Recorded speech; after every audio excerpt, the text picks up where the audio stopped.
сәлеметсіздер ме? Отбасында ең басты проблема қайдан шығатынын айтайын ба? Ең басты проблема төсектен шығады. Қазір мен боқтайсыздар, неше түрлі айтатын шығарсыздар. Бәрібір айтамын. Неге төсектен шығады? Біз әйелдер проблеманы қай жақта айтамыз? Үйде бір мәселе туындады, соны қай жерде айтамыз?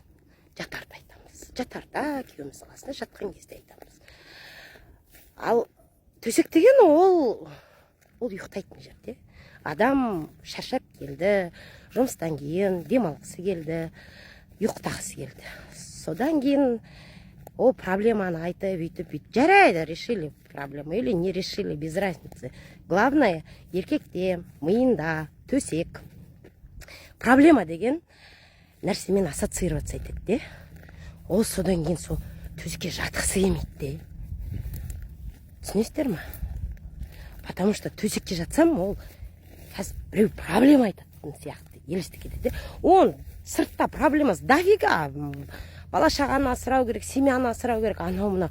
А еще үйге келесің, үйде тыныштық керек. Үйде сен миыңды ешкім жемесе екен дейсің.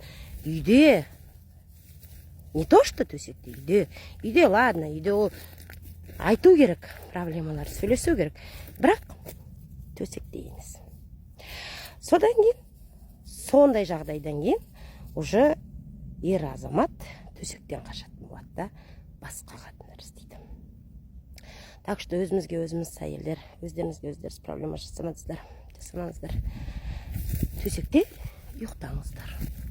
Немесе басқа нәрсе істеңіздер.